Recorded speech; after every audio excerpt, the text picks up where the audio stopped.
下への鼓動ギャラギャラ悔しくて苦しくて悲しくて寂しくて恋しくて叫び出す Baby 燃えてる呼んでいるあの声が取り戻せそんな手にお前の名前を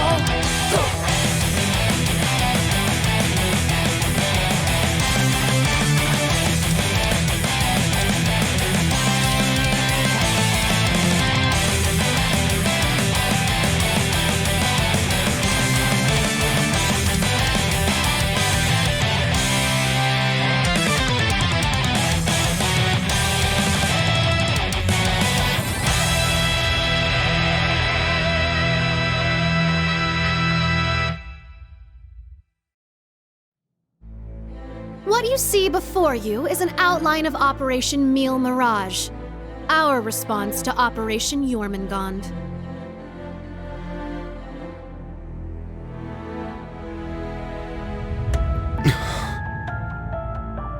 I knew it. It doesn't stray too far from what we'd expected, but even so... Seeing it all laid out like this makes it overwhelmingly real. I get that a plan this crazy is probably our only hope, but still, we're really gonna do this, huh?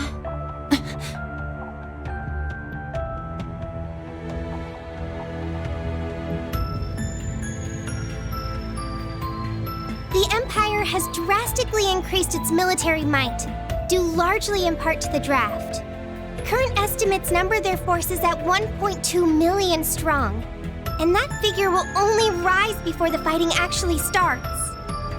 On the other hand, Calvard's military can barely scrape together 800,000, at most. Even if they try to boost their ranks with a draft of their own, that probably won't go over too well, judging by their last election. Not to mention the huge difference in weapons and resources between the two countries. In terms of both aerial combat fleets and core tank units, Erebonia has a clear advantage. And that's without taking Panzer Soldats into account. Yeah, there's no way the Verne Company's production line could even hope to keep up. What's more, the Empire now has an excuse to throw all the new technology it's been developing into this war. With that in mind, it's entirely possible that the Civil War was nothing more than an opening move. I agree. It seems likely. The same could be said of the orbital shutdown phenomenon, or even the 100 Days War. It is our belief that these events were simply set up, all to pave the way for Operation Jormungand. Damn it! Those monsters! And Meal Mirage is your plan for how to hold back Operation Jormungand. We have with us the Republican Army of Calvard, the Royal Army of Liberl, the Remiferian and Viceland armies, as well as the troops from Le Mans and Orid, and even resistance cells acting out of Crossbell in Northumbria. You intend to coordinate every one of these individual forces united under a single banner to suppress the Imperial Army from all sides. That's exactly right. As you stated before, Calvard's armed forces total 800,000 strong. The Viceland army should bring that number up by about 100,000. The Principality of Remiferia is prepared to lend its aid as well, to the effect of approximately 80,000 troops. Add to that figure an additional 120,000 from the Kingdom of Liberl. Further, we can count on receiving around 20,000 soldiers from Le Mans and Orid combined, as well as another 10,000 from Crossbell and Northumbria. And this is to remain off the record, but we're expecting roughly 30,000 in reinforcements from Arteria as well. Naturally, we plan on bringing Jaegers into the fight too. We've been scouting out Jaeger corps big and small. All in all, I'd say we're looking at a good 40,000 extra soldiers. Altogether a combined total of 1.2 million. Finally putting us on even ground with Operation Jormungand. A war like this would stretch over almost half the continent. Resistance cells from Crossbell, huh? That must be Sonia and the others. Yeah, Muriel told me a bit about it, but... Northumbria too? That have something to do with the movements we heard about there? Yeah. The resistance there is made up of former members of the Northern Jaegers, who got absorbed into the Imperial Army. And we got troops from Le Mans and Orid, too. That would be their defense forces, no? That's right. We've actually known about their involvement for a little bit. I have to say, I'm surprised the High Seat of the Septian Church would choose to involve themselves so directly. But Rosine mentioned something about this earlier, didn't she? Yes. The Congregation for Divine Worship is likely deploying the Papal Guard as we speak. The Imperial Army's technological superiority is undeniable, and we can't underestimate the threat Ouroboros poses either. Further, directing and coordinating all parties involved will prove a tremendously difficult task. That is the purpose of our meeting, to determine who will serve as the key piece in our plan, the cornerstone upon which we can build our success. I present to you Cassius Bright, Lieutenant General of the Royal Army of Liberl, and, as of today, Supreme Commander of Operation Meal Mirage. What? Now that's what I call a power move. A natural decision. Lieutenant General Bright did head the search and destroy operations against the cult in Crossbell. What's more, he can already boast having pushed back an Imperial invasion once before. He's the most brilliant tactician of our time, without a doubt. I should have known. So you've accepted the position then, Dad? Even after hearing everything that's going to happen as a result of this plan? I have. This can truly be called the Great War, the likes of which mankind has never seen before. A war that will surely destroy the lives of all it touches, soldiers and civilians alike. Hundreds of thousands of lives. Worst comes to worst, we could see casualties in the millions. Millions? Yeah, that's definitely possible. But at least it will keep the Empire from completely destroying everything. Yeah. She has a point. I think I speak for us all when I say this dreadful decision weighs heavily on our hearts. But there are stakes here far more dire than the invasion of Calvert itself. Namely, Erebonia's 2 septarians, as well as its curse, which spreads further and further with every land it conquers. It's all connected. If we don't act soon, the Republic will fall to the Empire's advance, drowning the entire nation in its curse. It would then only be a matter of time before the surrounding countries fell as well, until finally all of Zemuria is in the curse's grasp. All for the sake of reviving the ultimate being, the Great One. This we must avoid above all else. If this dreadful decision is the only chance we have of saving our world, then so be it.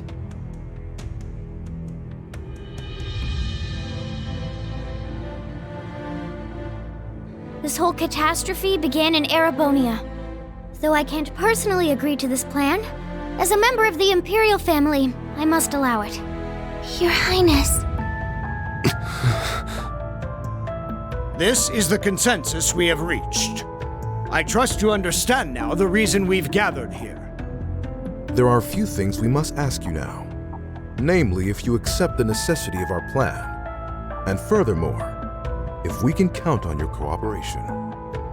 I'm sure you'd like some time to talk things over amongst yourselves, and with your other allies as well. But as you can probably tell, that's time we just don't have. Members of the Bracer Guild, Special Support Section, Class 7, and Thor's Military Academy as a whole. We need your answers, here and now. How do you respond?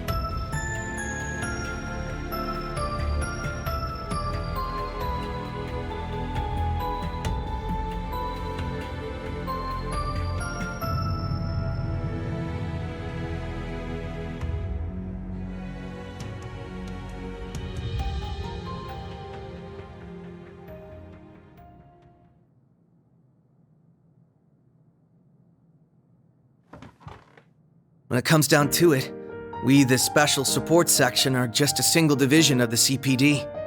We're in no position to defy the will of a nation, let alone 4. We understand the severity of the situation. But be that as it may, we can't, in good faith, lend our aid to this cause. There has to be a better way to fix this mess we're in, and we won't back down until we figure out how. Not just to stop this war, but so that someday, Crossbell can take back its independence for good. I see. You can count the Bracer Guild out of this deal, too. We're the supporting gauntlet of the common people. Their security and protection will always come first. But at the same time, we understand that you have to do this. So instead, we'll make sure to get in touch with our headquarters in Le Mans to organize an evacuation plan for all the citizens. And in the meantime, we'll look for our own way to resolve this, just like the SSS. That's the Bracer Guild's decision. Estelle.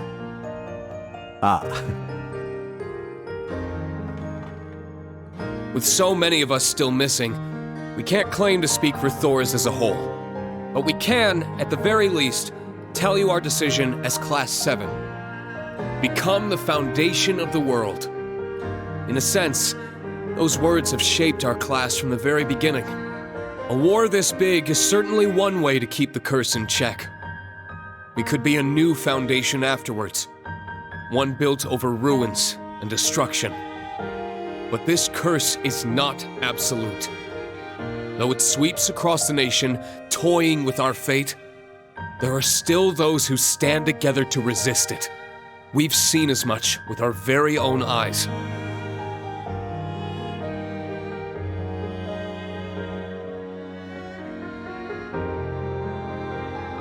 We need a plan to try and ensure the safety of the world as we know it. Mille Mirage can be that plan. But, like the Guild and the SSS, we choose to find a third path forward for ourselves. That means dealing with any incidents brought about by the curse, as well as the rivalries. Whether or not that's even possible, I don't know. Time is running out on us even as we speak. Yet still, we'll continue to tread forward, step by step.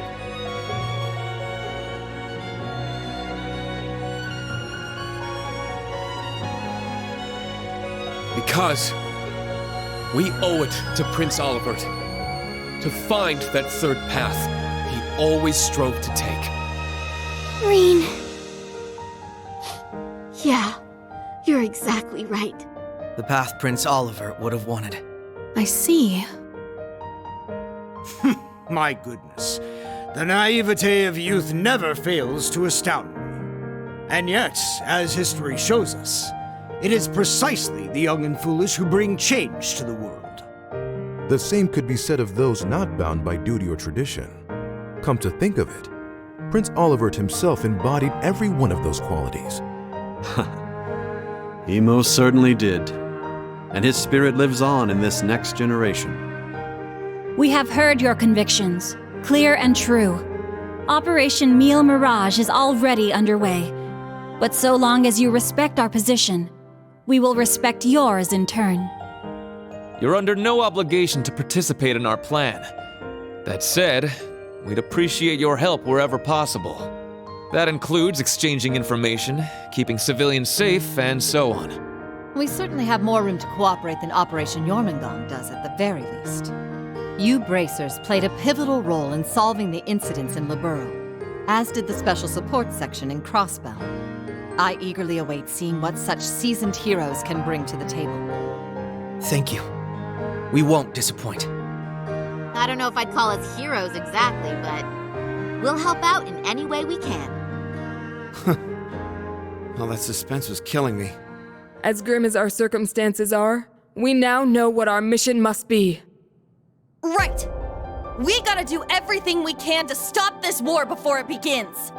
And even if it does, we'll just have to find a way to end it. Right. Our first course of action is figuring out exactly what we can accomplish right now as members of Thors.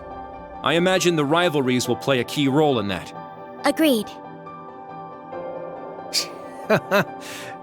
You're all pretty gung-ho about this, huh?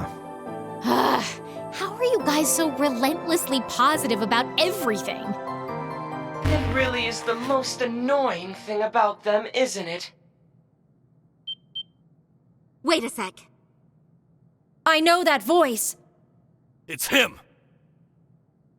Enforcer number 0 of Ouroboros. Campanella, show yourself.